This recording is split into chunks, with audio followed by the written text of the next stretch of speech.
Hey, what's up, everyone? Welcome back to Key to the Game for another episode. Don't forget to like, comment, subscribe, and share. I got a special guest with me, my brother, my old teammate, man, Shane Southwell. Tell the people about yourself. Introduce yourself, bro. What up, Key? I appreciate coming on. Long time coming. I know we've been talking about this for a minute, so I appreciate that. Appreciate to be on. But Shane Southwell from Harlem, New York. Started out at All Hallows. That's what Key talking about as teammates. Then graduated from Rice High School. Then played at Kansas State. Played overseas. And then now associate head coach at Northern Illinois University in the MAC conference. So that's a little bit about myself right now. Yeah, man. I appreciate you for coming up here, man. You could have been doing anything in the world today, but you got up here with me, man. That mean a lot to me. Thank you, bro. No, I appreciate you, brother. All right. And we just want to jump right into it. Just tell the people, how you grew up, like the neighborhood you grew up in, and your childhood coming up, how you got into the sport of basketball and things like that. Being from where we from in New York City, especially Harlem, it's a park on every literally every corner. Some corners it's two parks, depending on certain blocks in New York. Especially in, like I said, in Harlem and Manhattan. And I'm from 146 in Lenox, right across the street from Tri-State. So, or Baby Rucker, when we was really younger, it was called Baby Rucker, but now people call it Tri-State. So the park was always right there. And even from a basketball program, from an AU program, you got Abyssinian right there, and you got Gauchos right there. So basketball is really prevalent, literally just in less than half of a mile radius from where I'm from. So for me, it's a funny story, even how I got into basketball. My mom said that I was like 5 years old or something to that nature. And then they went to like a few of my aunts and my grandmother. They went to a dinner, and they took me along, and then they couldn't find me for like 30 minutes to an hour. So they scrambling trying to find me, and somewhere I was I was at a park down the street just watching a bunch of men just playing like open gym, or like just playing, you know what I mean, just playing fives or something like that, open run. And I was just standing there watching, and then from there my mom was like, all right, I'm gonna give him something to do and just take him to Gauchos. Abyssinian at first. She took me to Abyssinian, and I didn't even then know that. but Abyssinian didn't really have a program. You know what I mean, for like young kids. Abyssinian really just had teams. You know what I mean? Mm-hmm. And I was only 5, so Gauchos had a program. So he took me to Gauchos, and then from there, ever since, basketball kind of just took off for me. And yeah, man. Just tell the people a little bit about your mom, man, because Miss Bunny, she's like one of a kind. Like she's really a basketball mom. She was there. She was integral in your whole career. Like she's been there since I've known you since probably I was 10 years old, just playing Absolutely. ball up until what we 32. Yeah. And she's been there every step of the way. Like she's one of the moms, the parents, period, that I've seen that's been there. So just speak on like her influence on you and things of that nature. Like you said, an integral part of my development. Obviously, off the court, just being my mom in general, and with that inquires of her being just who she is, and just in Harlem, and just always having a presence. That same presence. You talk about as a basketball mom, she has that just in New York and in Harlem in general. So growing up with that was special. So for some apparent reason, when I got into the game of basketball, she always had the right people kind of just around me, and that's probably her gift. You know what I mean? It's just making sure I was kind of in the right spots. That a part of the game is, being at the right places at the right time with the right people. And she kind of had that gift. She kind of was like a basketball dad in a way, just in terms of like just kind of making sure that I was in the right space, and not just only for myself, as you bring up a basketball mom, just like for every one of my teammates. Like you said, like you didn't roll with me in the car with her taking That's us to exactly. games and stuff like that, and making sure you get home, and making sure all of my teammates get home. And, a lot of those guys still call her mom when they see her in the street. You know what I mean? So she's just been integral, not just in my basketball career, but for a lot of people. And that's special. You know what I mean? That's rare, especially from a mom standpoint. Usually you get that from a lot of dads and stuff like that. In the basketball community, but for her to kind of take on that role, it's just big for me, but not just for me, but for a lot of For the whole players, a lot of community. people in New York, for real. Definitely, man. Shout outs to Mama Love, man. Absolutely. And you said that you ran with the Gauchos. You played for the Gauchos basically your whole life. You had some stints where you came play with us with Team Rock Absolutely. sometimes. Um, just speak on like playing for Gauchos and the Gauchos culture? Because I feel like you and Cash is like, when you speak of Gauchos, y'all two people that I think of when you speak of Gauchos. Yeah. Like, that's funny you say that, because I wanted to be like Cash, to be honest with you. Real talk, because probably a lot of us and I, like, kind of under him, wanted in some ways, whether it was the sneakers, just him being number one in the city. A lot of Like, people don't know he was the guy. he was the guy. So it was like, for us under that, it was like, yo, Cash, Cash, Cash. And then obviously Kel, Sos, then every people, you know, Snoop for us, you know, was like that too. But like but Cash was just somebody I always kind of wanted to be like. And then like the Gauchos program was just, you just had to be there, bro. Like, it was just something different about that time frame with Gauchos, and it was just special. I just wanted to be a part of something bigger than kind of me. And Gauchos always kind of provided that outlet. And then once I realized like how good I was getting and how big Gauchos was, it was like no brainer for me to just stay. You know what I mean? It wasn't like I needed to go jump ship to anywhere else. I played with Team Rock because Team Rock was right next to me. That's in the hood. It's easy for me to get them in the sync. And then Team Rock brand started getting bigger. So I was like, I'm rocking with Team Rock. You know what I mean? So it was big. Yeah, definitely, man. Definitely. And speaking of like playing for the Gauchos and how rich their culture is, it's like a connection with Gauchos and Rice. So I want to ask you a question. What led you to go to All Hallows instead of Rice initially? Nah, I think that was the thing. I wanted to do something different. You know what I mean? I wanted to be in a space where I wanted to be in a different like kind of area. You know what I mean? Like Gauchos, you know, was evident with like Rice. You know what I mean? Everybody from Gauchos went to Rice. Like we just said, Cash, Eggers, Russ Robinson, all the legends. You know what I mean? And growing up in that, I just was like, dang, I want to do something different. But the teams were just too prevalent, too strong to where like I felt like I couldn't make a mark early. You know what I mean? And I would have had to wait my turn probably too long than what I wanted waited.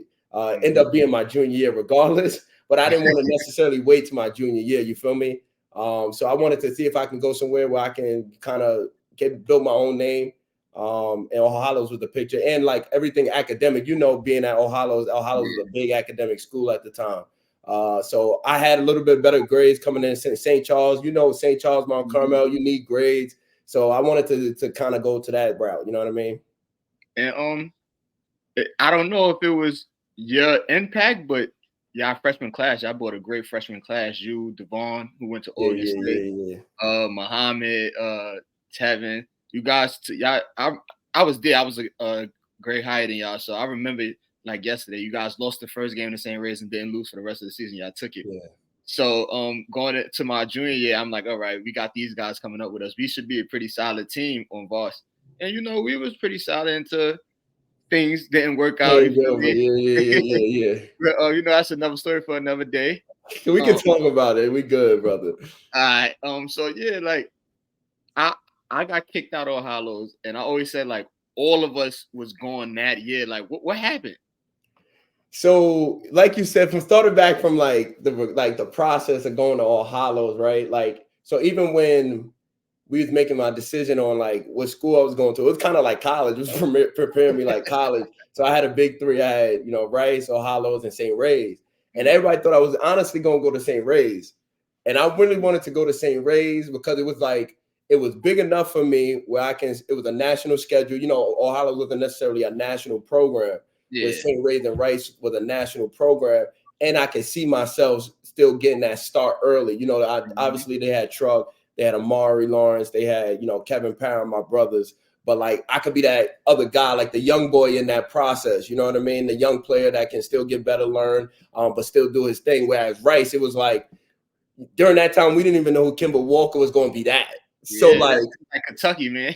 You feel me? So it was like Kentucky, exactly. So it was different. So it was like for me to think that like, yo, I'm gonna play over Duran, Momo, not even thinking about Kimber really, Chris Fouch, you know, Cafelli at the time was like it was low, Jeriel, all of it was Jeriel, Darvell. So it was like, and they wasn't even them yet. They was there waiting on. So I was like, nah, I'm not gonna rock with Rice.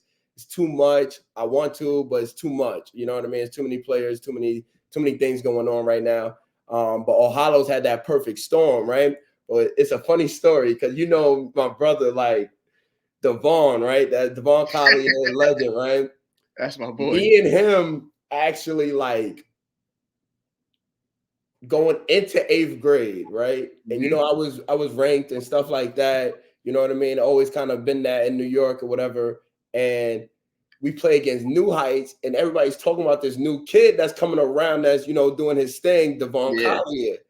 And like Devon playing well, you know what I mean? But Devon was like a big, and like I'm playing, you know, I'm playing the guard spot, but I'm watching like Devon, like this kid is nice. Yeah. But you know, Devon. Yeah.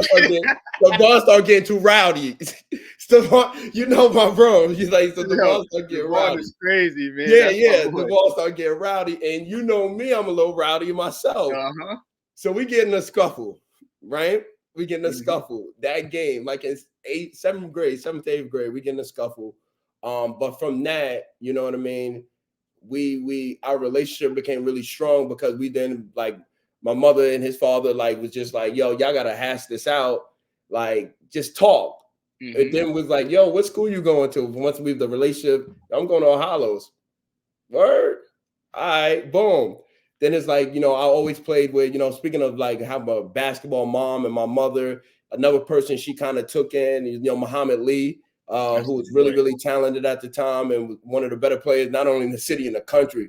Like people don't know, Bruce Pearl like offered Muhammad Lee when he was at Tennessee. You know what I mean? Mo Lee was, he had a Pittsburgh and a Tennessee offer as a junior. Like Mo Lee is legendary. Mo was tough, man. Like I always tell people, if his attitude was, absolutely, he was tough. He just didn't necessarily had a structure that, you know, all of us kind of had, you know what I mean? And my mother was trying to be that, you know, and that's part of the reason was like, yo, Shane, what you doing? Yo, Mom, I might go to All Hallows. He's like, I'm gonna go to All Hallows because once again, Rice was too loaded.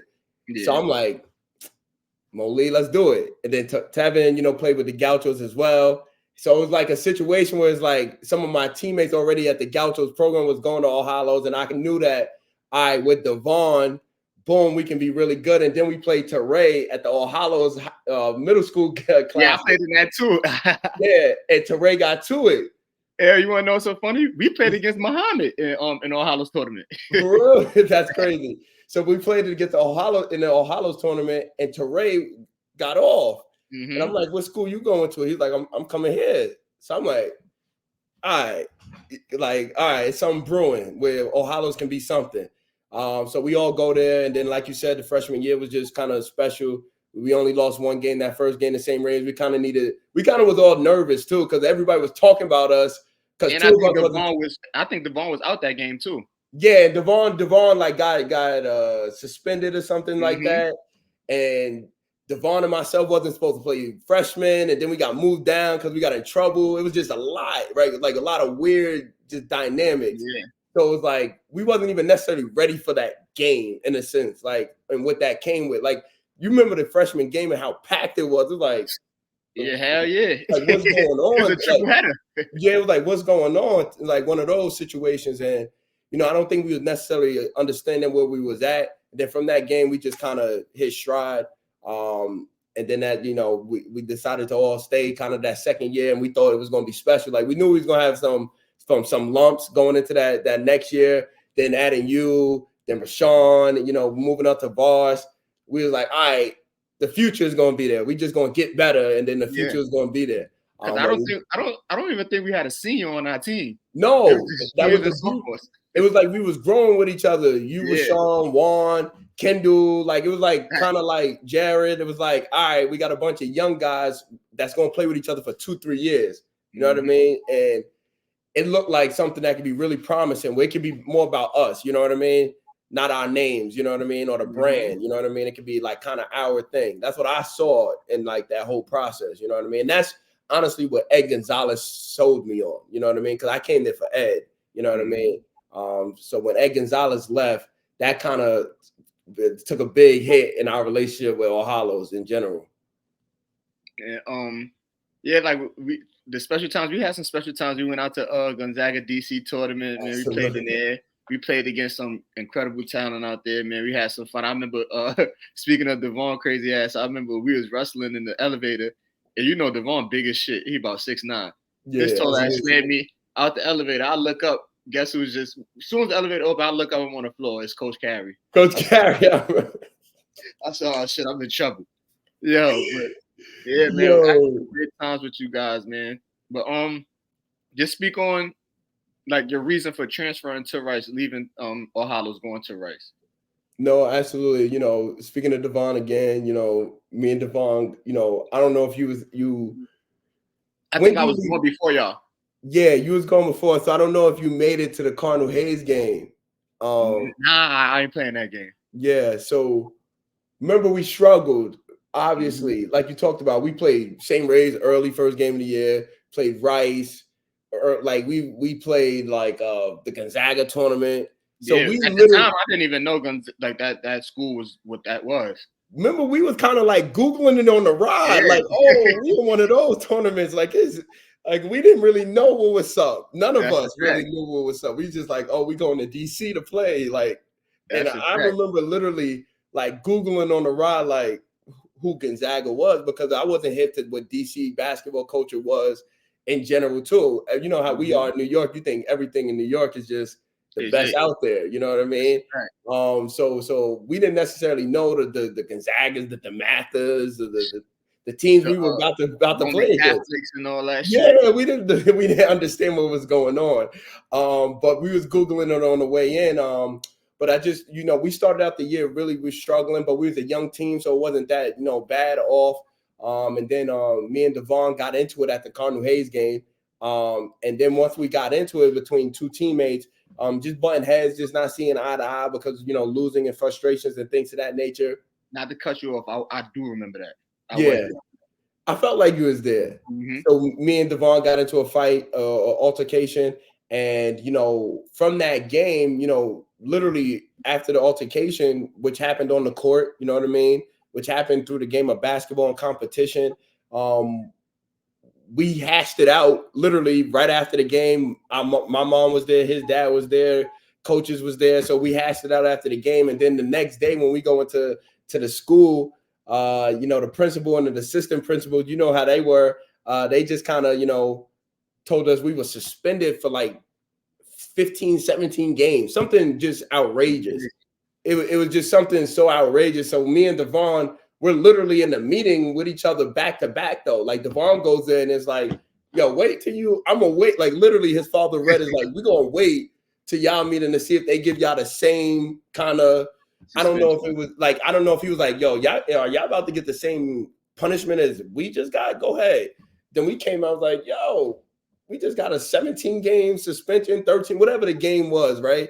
And we looked at each other, we like, we done, you know what I mean? Like this just wasn't the right situation.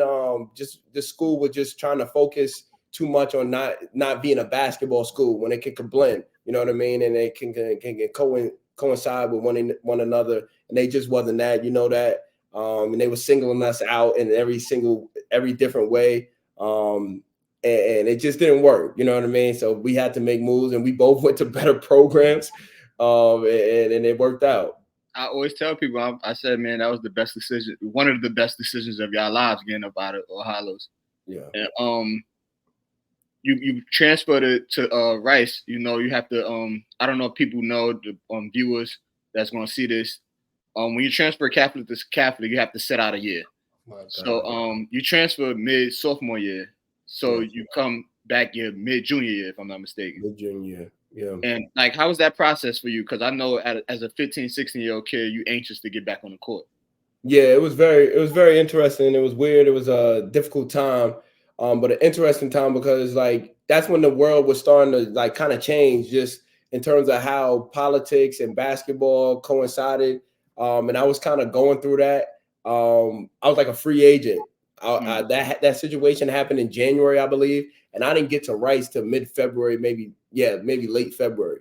So I was out of school for a really long time, and I was going to different schools. I visited so many different places, did in-home, like in-school visits. I almost went to Wings. Shout out to Billy Turnage. I did an in-school visit at Wings. I went to St. Benedict's. I went to Rice. I was talks with, you know, Oak Hill and things of that nature. And, you know, through the Gauchos connection that you spoke about earlier, you know, one day Mo Mo was kind of honestly, Mo and Dwayne was kind of orchestrating like where, you know, I should go to school and things of that nature. And then one day it was just like, why not stay home? And I was like, the way we moving, it seemed like it's no place for me at Rice. It was like, nah, it's always been a place for you at Rice. So it was like, then I went on a school visit, and then it was just like, what am I doing? Like, I know, like I know every. Bro, you're supposed to be a Rice Raider since I know every asset that goes into Rice. I know the principles already. Yeah. I've been around Rice since I was a little kid. So it's just like, what am I doing? Like less than an hour into it, you know what I mean? And I'm just like, yeah, I'm coming to Rice. But you know, during that process, I still was being recruited by school. So it was very interesting. Like, even though I wasn't playing, I was doing unofficial visits. So I was just always busy. I would practice with the team. And then, let me ask you a question, not to cut you off. Speaking of recruitment, you remember when we used to sneak and carry office and look at you and Devon letters? I remember that. Yeah, absolutely. He didn't want to give y'all letters, man. Yeah, that was crazy. And then think about Rice, right? Like Mo would throw the Mo would throw the letters at us and be like, these don't mean anything. Like whatever, right? But it was different because Mo was so involved in our recruitment in a positive way as well. Whereas like he embraced that. He embraced the brand of being a basketball school. Whereas Kerry and those guys thought it would like soup our heads up, you know what I mean? Or overgas us or put us in a situation where we would think we was bigger than the team. And which was wrong because me and Devon's personality just like y'all fit right in with us. Like y'all always made us feel comfortable. Yeah, that never was and we was younger than y'all. So it was like y'all was super humble. Yeah, we was like the young boys that just was good at basketball, but we looked up to y'all in different dynamics. You know what I mean? So it was like never one of those things. But when we used to do that, I remember we used to look at the letters and be like, damn, why they don't want to show us? But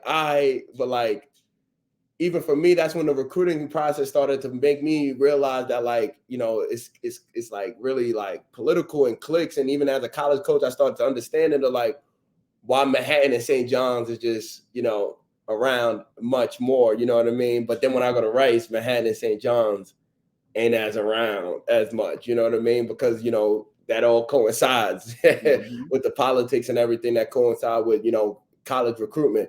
So even the things that you guys don't know as players and we young, I started to piece around, and my mom started to piece around, and his Gauchos started to piece around. And it was just like, we got to make this move regardless. You know what I mean? Because they were trying to put me in a situation as well where it's like the only high major I could go to is Pitt.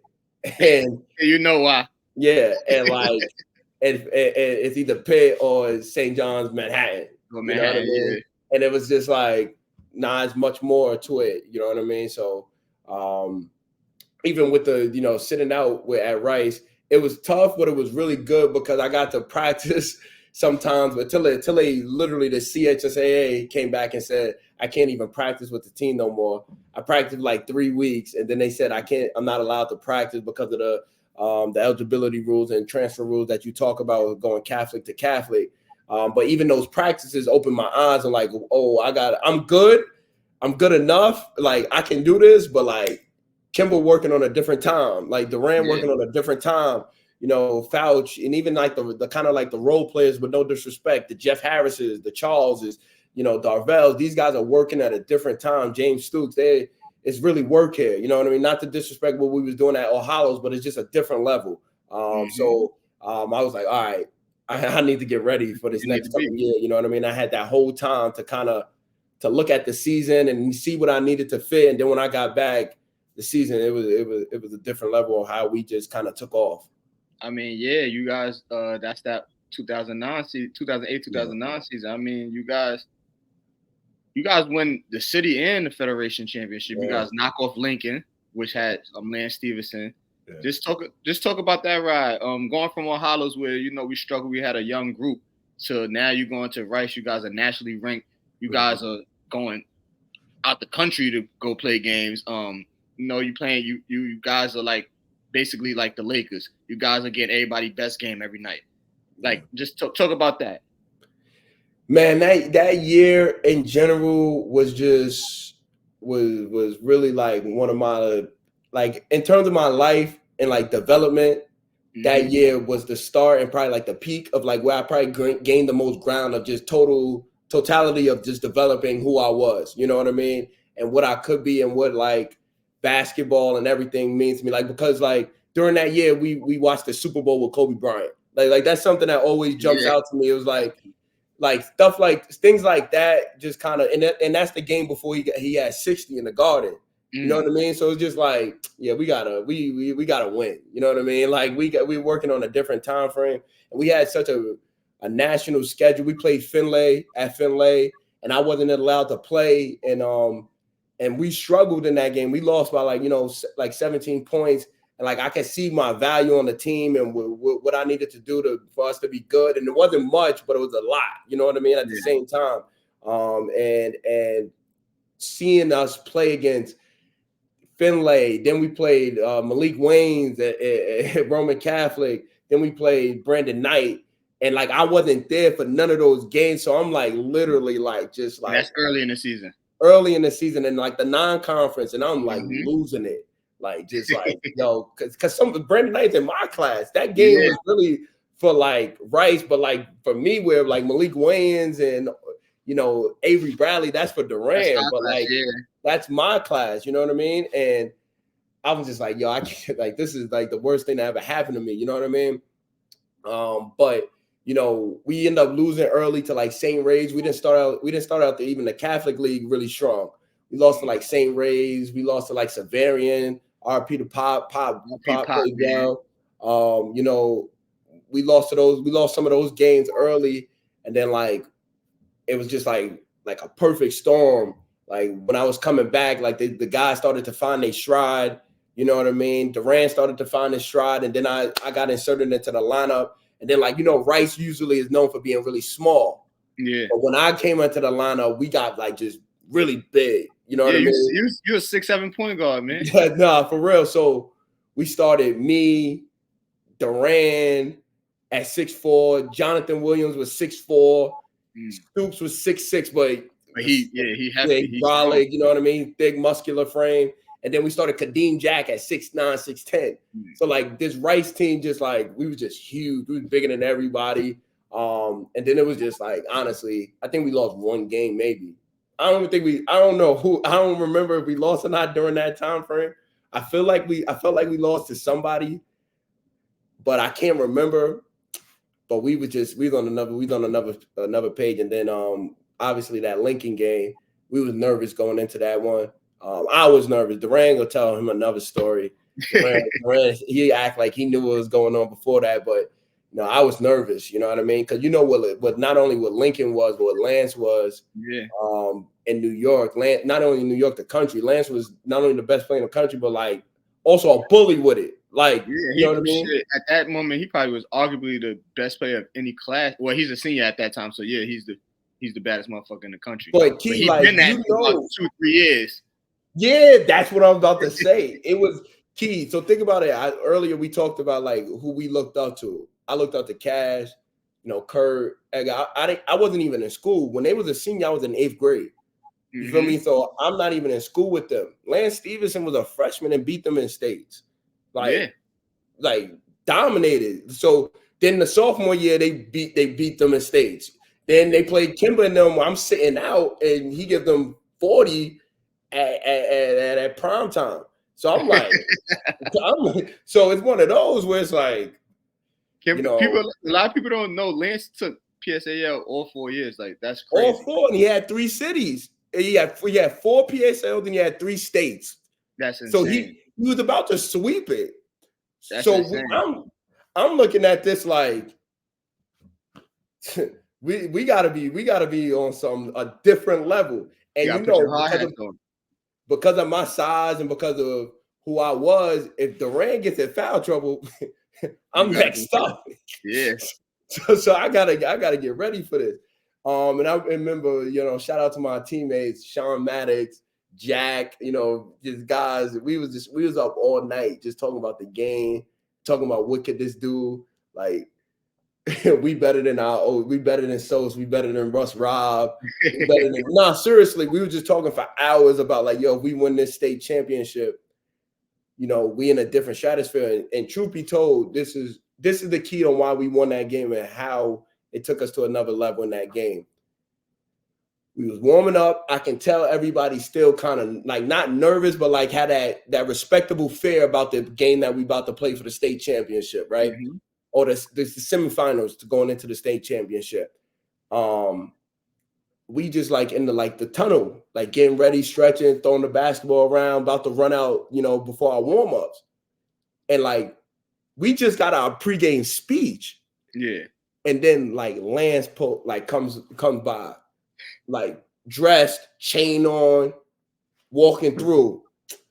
Me and Duran looked at each other like, nah, like, yeah, he coming too cocky. Yeah, and like we get it, super respect. You special, but like we not that either. Like where's the respect for us? Yeah, we not that. Like this is Rice, this is Duran, this is myself. This is Kadeem Jag, this is Jermaine Sanders. Like, we not that either. Like, so we literally looked at each other. Me and Duran looked at each other. Then the whole team, like, nah. And then we started talking crazy. And then we cooked them. We beat them about 20 plus, and it was nothing they could do about it from the start. And that really like put us over the top. And do you think that took your recruitment to a whole new level? I don't think so. Because I think it added something for me, who I was as a winner, winning a freshman city championship and then, winning a city championship and then a state championship. I think that made it like, for me, like, okay, I'm a winner. Then winning at Gauchos, it was like, okay, that kind of put a stamp on me as a winner. But from a recruitment standpoint, even at All Hallows, even when I first got into Rice, I kind of had like schools and things. I kind of knew I was going to be high major. Yeah, so not in that way, but like I knew I would land in like a high major conference in a situation.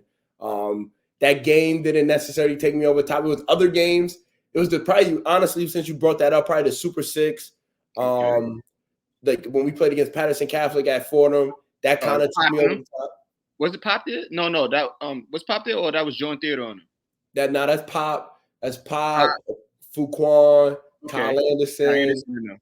They had a Jayon James, Lance Brown. They had a crew. Damn, I forgot Miles about Mack, Derek Randall. Damn, I forgot about Lance Brown. Yeah, they had a crew. You guys won state and city titles that year, and going into that summer, going into your senior year, you still running with the Gauchos. Just speak on that summer playing AAU, because a lot of people don't know about like playing AAU on that level, the EYBL level, with the Gauchos, where you guys are highly touted. You playing with some good talent, Deron Lamb and a few others, if you can name them. Yeah, so it was special. Obviously I was a Gaucho for my whole life, like you said, since the age of 5. And even since then I was playing with the guys like Duran, Kevin, Russ Smith and all those guys since those ages, and me and Deron as well. So we kind of was like the big duo, you know what I mean? It just always kind of played with each other and was around each other, and everybody knew we was kind of like, like high, like ice and high, like we was always together, you know what I mean? Like ice, like we were just one of those kind of duos, and our games fit each other. And that summer we kind of, and just me coming off a state championship, so everything was just about like, yo, I'm trying to win nationals. Like I'm trying to put us on the map to do something different, because Gauchos, was a program, and we following 2 years after Kimba Nimrun, winning Peace Jam. We're removed from Russell Robinson and Sunday Yada Games and Ronald Ramon. Those guys winning Peace Jam, and it wasn't necessarily called EYBL at the time, but the Nike circuit and the Peace Jam circuit was the same thing of what it is now. So we wanted to win that, and we wanted to win AAU Nationals. But we kept running into the same team, All Ohio Red, with Jared Sullinger, Aaron Kraft, Adrian Payne, Jordan Seibert, that team. And they was really, really good, and they was bigger than us. So they would kind of give us roadblocks, you know what I mean? But we played against good games against team stats like Austin Rivers, a bunch of really good teams we played against during that time, and it was really fun. We played against Marquise Teague. That was a good game. What's that? Spice Heat? Yeah, that was Indy Spice. Yeah. We played everybody, you know what I mean? It was fun. AU was fun, especially for me because, I played one way at Rice and at All Hallows, and then in AAU I played like another role on that team. We had 7 or 8 high majors on that team, you know what I mean? And so it was like I played another style of brand on that team, and it was really, really honestly a fun experience, playing and traveling. Building that camaraderie, and AAU was big time. And that was you guys last year together. AAU, you guys been running with each other since the age of 5 on up. Absolutely. And coming into your senior year, just fresh off a state and city title, like what was the mindset? Now you're like the guy now. You're the captain. You feel me? You're the man. It's your team. Like what was that like? Honestly, early, early, I felt it. You know what I mean? Like, and being at Rice was like it was big. You know what I mean? It was like a big spotlight, and I embraced it. I loved it. But my role that senior year, and especially with Mo, and especially with Dwayne, like, it's funny because when I already committed to Kansas State. You know what I mean? I already was nationally ranked, not like top 5 in the country or whatever, but I kind of was just knowing where I was at, you know what I mean?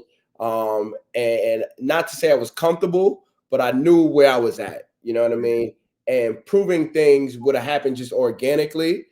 Certain games you were a little bit more motivated, or what's going on, but Mo and Dwayne literally sat me down and said to me, you're the guy, you're the captain, but I need you to get guys scholarships. So it was like, that's easy for me. I'm a playmaker. I want to see guys eat. I want to see guys perform and raise their game and take their recruitment up to their game to another level. So I was like, I took that role into another level. Because like people ask me like how many points you average in high school. Like I'm looking at one of my basketball cards that like from Kansas State, and it's like I averaged 8 points like at Rice. But I also averaged 13 assists and 11 rebounds, like because it was just one of those situations. Not to cut you off, I always felt like you play like a Draymond role. Yeah, you like everything, and your impact is bigger than your stats. Absolutely. So it was one of those situations, and Kadeem started really taking off. Kadeem Jack took off. You know what I mean? Jermaine Sanders took off, and that year, was really good, especially early because we had a national schedule. I played against Reggie Bullock. I played against all those different guys, and when those games came on, it was like, this one is me. But you know what I mean? It was just a special time. And that senior year was really fun. Just being at Rice, just what comes with it from being New York City basketball and being the guy at Rice. It was really fun, and I embraced it, and it prepared me for college, honestly. And you said that you committed to K-State early in your senior year. Why K-State? Man, K-State, honestly, I wanted to go to Marquette bad. That's what I was talking about when I like kind of knew where I was at from a recruitment standpoint as a sophomore. I really, really, really wanted to go to Marquette, you know what I mean? And Buzz Williams did a really good job, and his staff did a really good job kind of, during that time period, people committed earlier, Yeah. It was people in my class that committed as freshmen, like Deshaun Thomas. No, seriously, Deshaun Thomas was committed to Indiana as an 8th grader. You know what I mean? I remember Momo was committed to Louisville. Momo was committed to Louisville as like a 9th grader. You know what I mean? So people committed early. So I really wanted to go to Marquette really bad.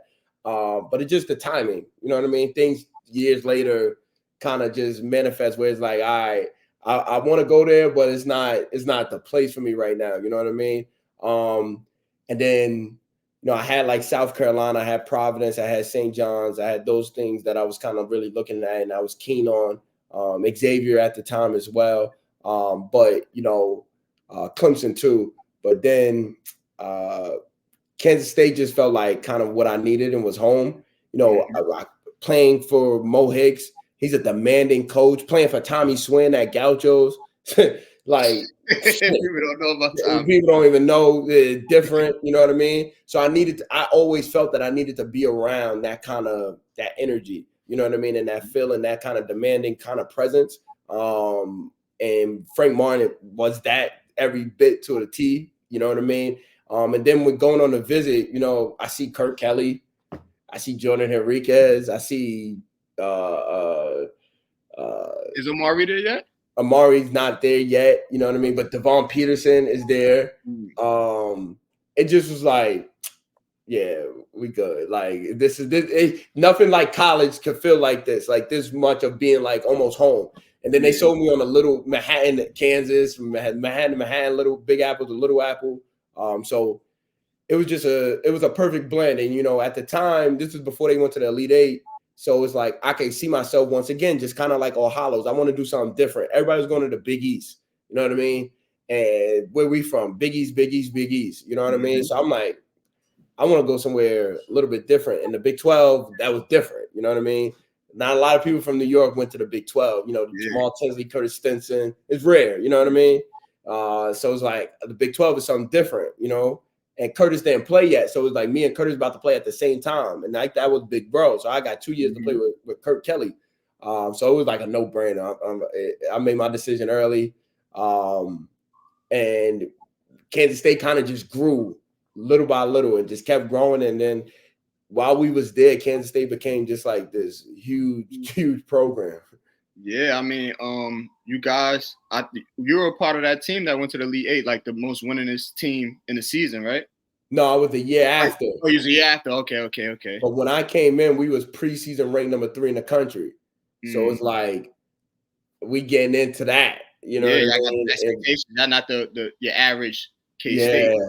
So it's NBA scouts, is media every day at practice. It's one of those situations. And you know, you have a great career at K-State, man. You finished 9th all time in wins at K-State. You know, you make Big 12 honorable mention. And when like your senior year after you're done with K-State, what's your mindset? Like do you have like the NBA in mind or overseas in mind, or did you have other things in mind? As I know that you went and played in a few different countries. So, you know, just hop on your overseas experience and everything. You know, coming out of college, I thought I had a good career, especially my last 2 years at Kansas State. Just playing different, you know, kind of roles throughout my collegiate career, in different situations. And then, you know, coming out, I played with the Brooklyn Nets in the summer league. Had a few opportunities. I did a few workouts.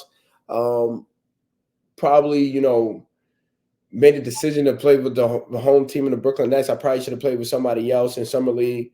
But I played with the Brooklyn Nets in summer league, and then from there, you know, played right away in Mexico, which was like one of the best professional experiences I can ask for because of the talent that we played against. People don't even know, like a lot of people talk about Europe and things of that nature. But when I was in Mexico, like that year, and what I played against, like legendary. If I tell people, like I played against Sam Young and remember Antoine Wright that played for the New Jersey Nets?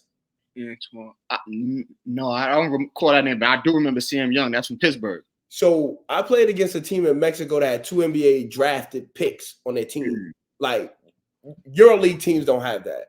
You know what I mean?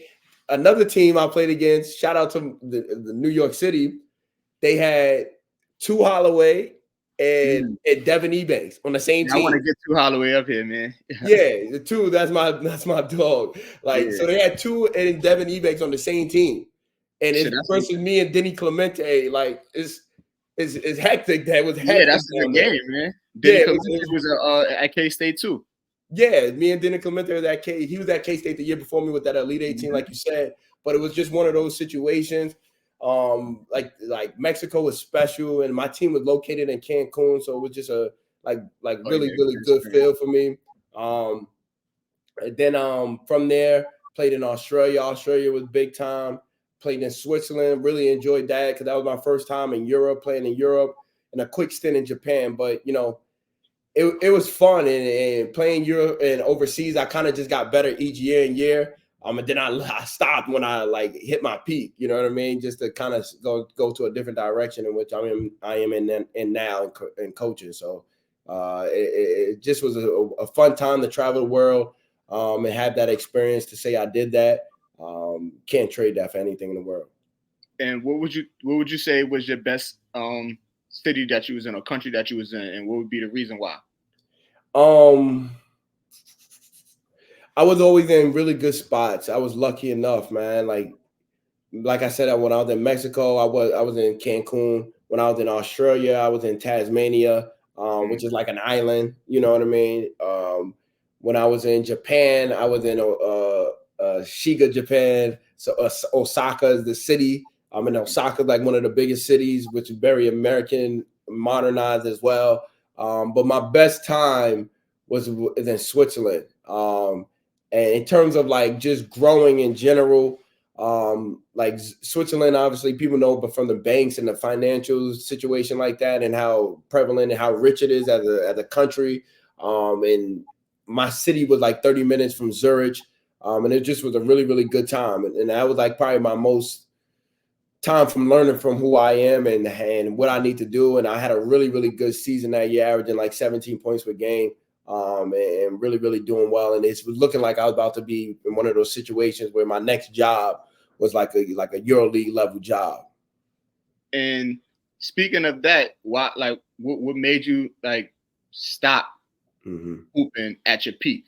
Yeah, you said you felt like you was about to be in one of those good situations, but then a switch hit and you decided to go into coaching. Like, what was the story behind that? It's a lot, you know what I mean? It was just during that time, it wasn't. I won't downplay anybody right now, but like just going from Europe to the NBA or overseas to the NBA, or even going to the G League to the NBA was different. You know what I mean? It's not as, I won't say easy, but it was no two ways.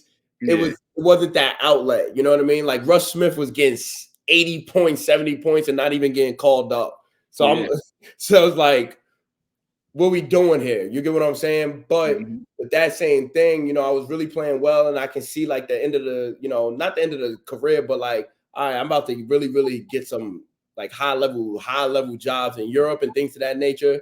But at the same token, I always knew, and Key, you knew me like since I was young, like coaching probably was like an inevitable that was going to happen. Yeah. Your mind always like we just spoke on earlier. Your mindset is the reason you came to All Hallows. Like, all right, you was playing chess, you was putting the pieces together. Yeah. We got Devon from here, we got Mo from here, and even at K-State at Rice, your mind was always thinking of the bigger picture. Yeah. So that's what it was. You know what I mean? I spoke to my collegiate coach, Bruce Weber, and he kind of one day was just like, I think I'm gonna have a job opening, well, would you take it? And at the time, like I said, I'm averaging like 17, 4 and 4 in Europe and like shooting like 42 from 3. I'm literally, my agent telling me, you good. Like we good. And at the first time he told me, I'm like, no, like, nah, I'm maybe in like, I'm 25 at the time. Yeah. So I'm like, maybe in 5 years, like I'll get to that. You know what I mean? And then later, like the next month, I was just like thinking about it. It was just like, I literally got a piece of paper, like a notebook, wrote down the pros and cons of both, just thinking about the large picture of where I want to be when I get 30, you know what I mean? And I didn't want to be in a space when I turned 30, that I didn't have no outlets, you know what I mean? Or like, I'm coming back to America, like, because during those times, even though it was cool, because I'm 23, 24, 25, I'm coming back home and like, I don't have my own, like I have a car, but I don't own a car. I don't own a house. I don't have, even though it's not cool to pay taxes, don't get it twisted. I hate paying my taxes, but I'm literally like, just like a human. I have nothing to my name, like nothing to build towards, you know what I mean? So like, you see all the time when players come back, whether it's especially overseas or NBA, any of that, they don't know what's next. And I didn't want to be 32, 35, or 38. Not that there's anything wrong with that at all. There's nothing wrong with that. But I wanted to beat that curve because I know how competitive it is. You know what I mean? Everybody, once they done playing, want to coach. You know what I mean? They want to stay involved with the game. So how can I beat that curve? And, I had an older coach. I knew he wasn't going to be around for 8-10 years. You know what I mean? So this was my window. And I just was like, at 30 years old, and it's crazy, I wrote all of this down. And I was like, at 30 years old, if I played overseas, I could be one of those guys that end up being like a $750K million dollar player. Cool. Mm-hmm. But if I keep going and if I go into coaching, by the time I'm 30, I should be an assistant coach. And by the time I'm 40, now I'm a millionaire coach. You know what I mean? And now I can take that from 40 to 70. Yeah, that's what I say to wherever. You know what I mean? Whereas in playing, this is going from 5 years old to max. And if LeBron wasn't even doing that at the time. I was going to say the max 30, max to us is 35. 35. Like Michael Jordan, 35. You're thinking that's the max at the time. So I'm thinking, man, I'm 25 years old. I'm like, I only can do this for 10 more years. So it's like, now what? If I'm 35 years old, what am I going to do? So I wrote it down. I talked to some people. A lot of people were telling me, nah, you too young. Enjoy yourself, play. You know what I mean? My agent was just like, nah, don't do it. People, Ty, my boy Ty from Ty. Ty was mad at me. Like, yo, what we doing? Like, a few people was mad at me, and it worked out. It really did. Yeah, I questioned it every day, bro. It was tough. But it's beauty in that journey, man. Like you look back on it now, and that was the right decision. Hindsight is always 20/20. You feel me? Absolutely. And you get your first gig at K-State. You're graduate assistant. So just speak on that experience, like, because you as you said earlier, you're an assistant head coach now. Yeah. Just speak on that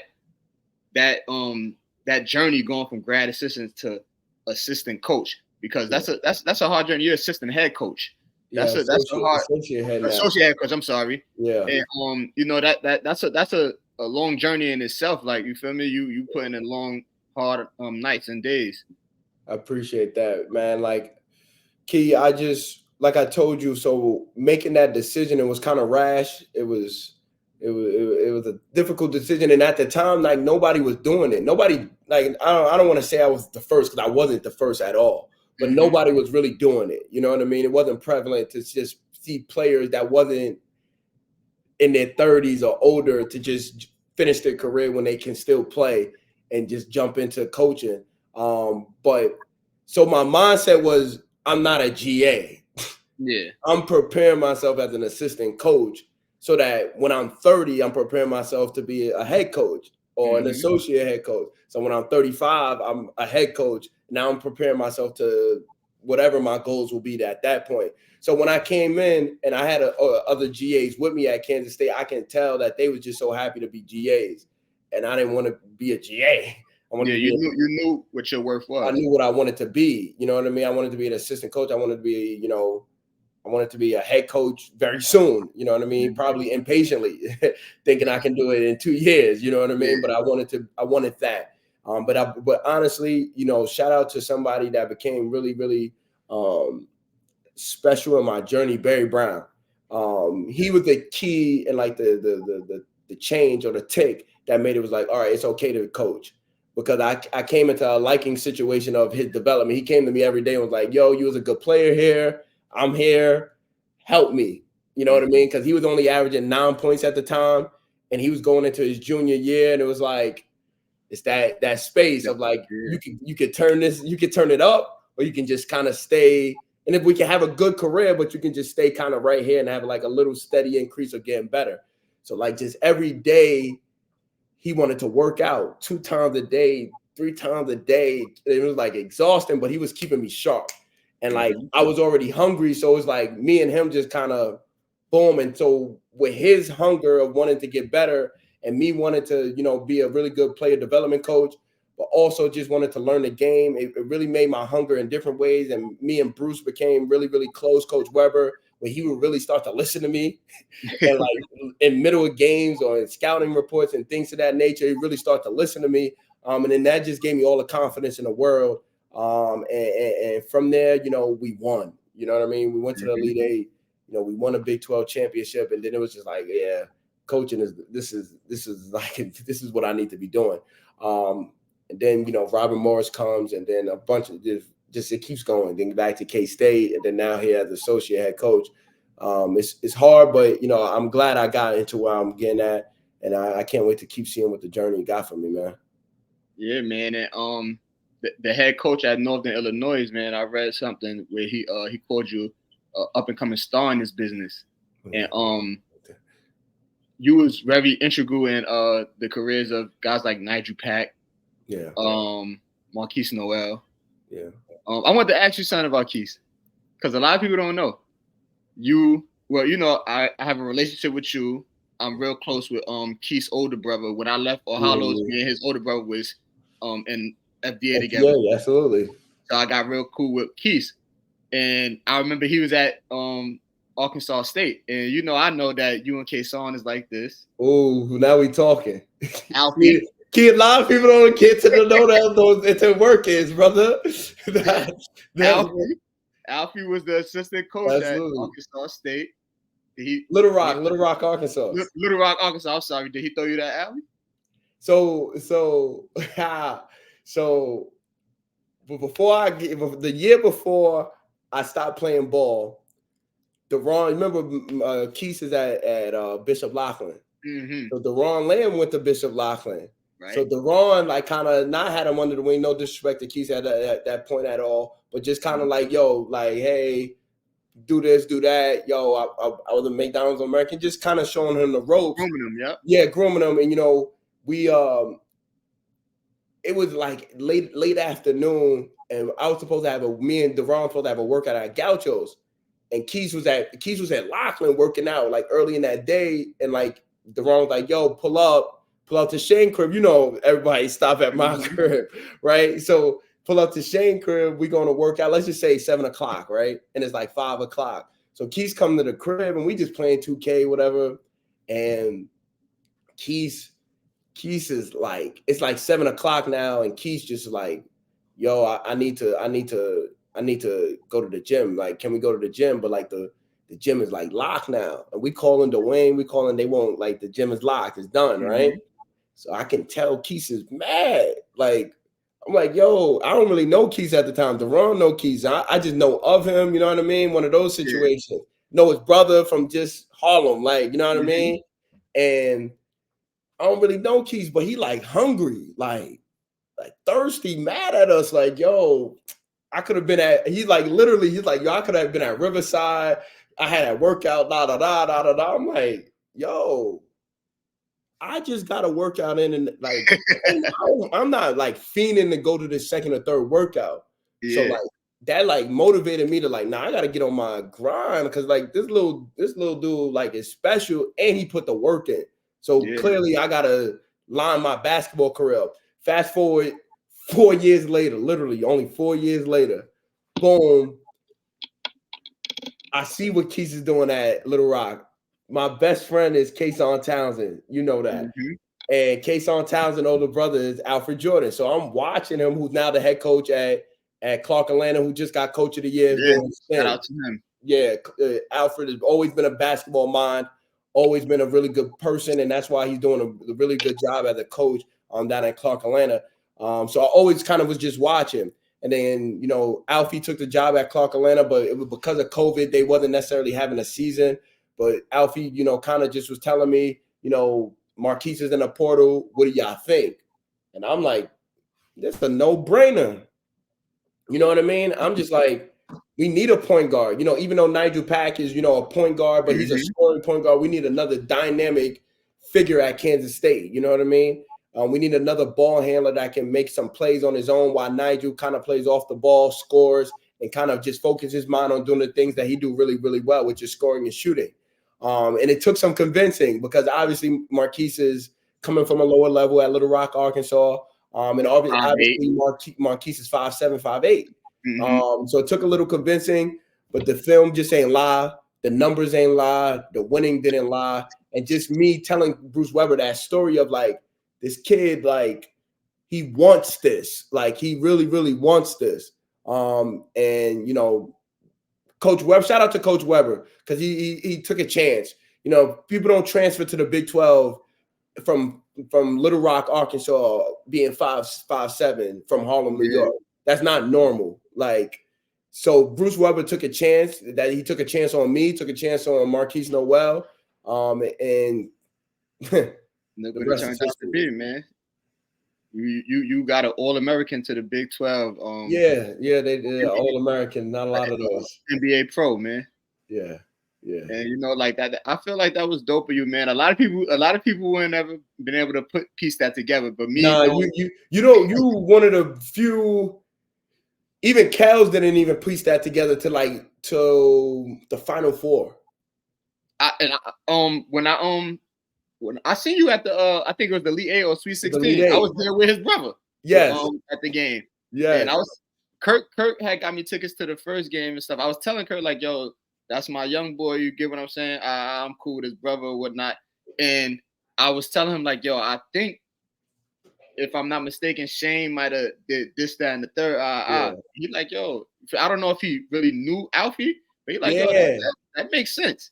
So then, like at the Final Four that year, because Marquise just lost, they lost in the Elite 8, and then it was like, yo, it's Alfie. Like, he's like, yo, I know Alfie, like, because you knew him from the city, and it was like, yeah, like I think it just hit him. But not a lot of people don't understand that and know that, and you know, even Ed Gonzalez was also integral in that too, because you know, when we was at Kansas State, we was also recruiting Julian and Justin Champagne. Okay. So you know, my relationship with Ed Gonzalez being that, you know, we was there, you know, he coached me not coached me, but he recruited me to All Hallows, and he was also Marquise coach and the Champagne twins coach. It was like everything. That's one thing people don't understand about Marquise. Think about the Champagne twins, right? And all they bona fide score. They led the St. John's in scoring. They led Pittsburgh in scoring. They also had Keith Williams, who led Cincinnati in scoring. And Marquise Noel led them in scoring. Definitely. As a junior, and Keith was the senior. So when I explained that to like coach, and he's seeing like, oh man, because we end up not getting Julian and Justin, right? And we seen their freshman year, and like Justin was like one of the top with like ACC freshman of the year. So it was like, yo, this kid led them in scoring. He was their leader. So it was like, oh yeah, Coach Weber was like, yeah, all right, enough said. But yeah, people didn't piece that together. Yeah, man. I remember because for a while when we was in FDA, his brother was like a freshman when I was a senior. And he used to tell me like, yo, kid, you know, come watch my little brother play. At the time, he's a little kid. Like, literally, so I'm like, man, I'm 17. I'm trying to, you know, have my fun. And then one day, like as I got older, my nephew, he had started to want to get into sports and stuff. So he's like, yo, come see my brother play. They play against Malloy or whatnot.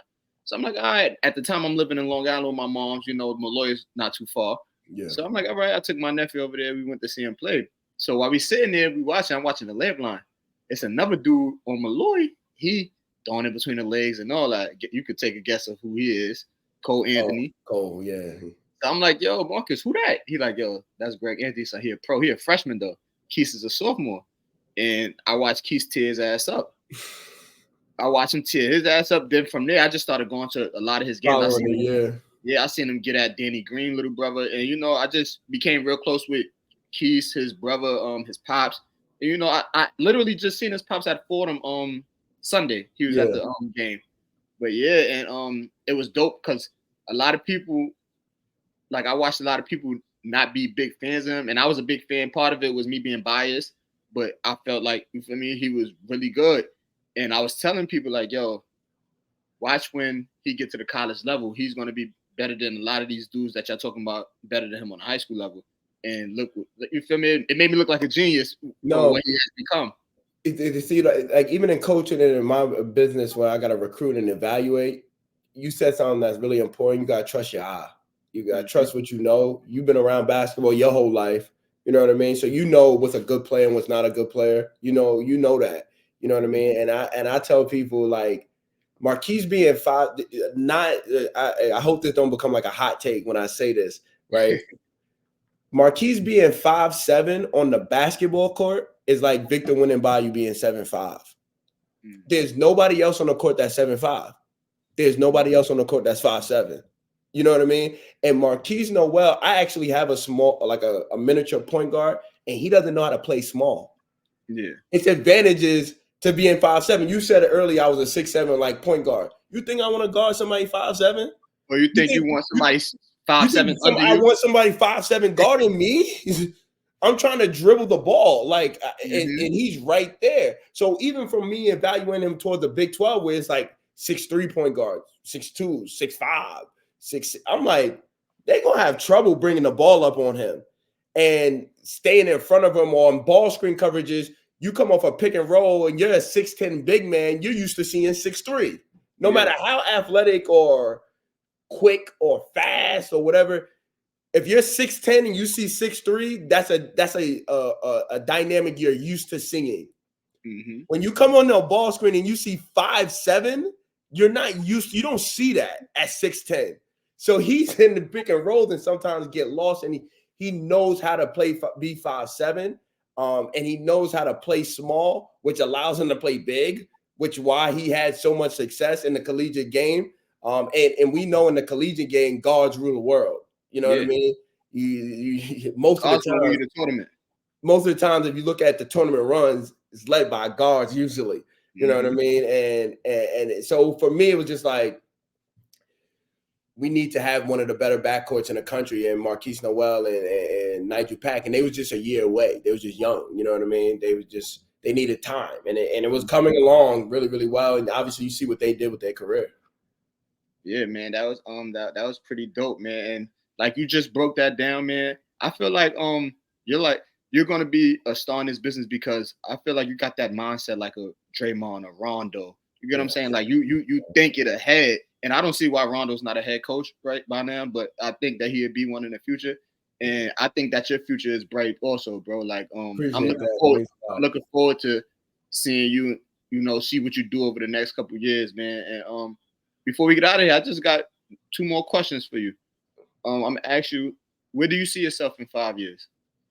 Man, you just said it, through the blessings of God, man, through the blessings, just of the energy of life. I just would love to be, running a program, being a leader of a program, heading a program in a way where young men are really, really developing and becoming like the special figures that they want to become and that they can become. So being a head coach is something that I want to be. Obviously, things can go in your career where you're still an assistant coach or associate head coach at different levels.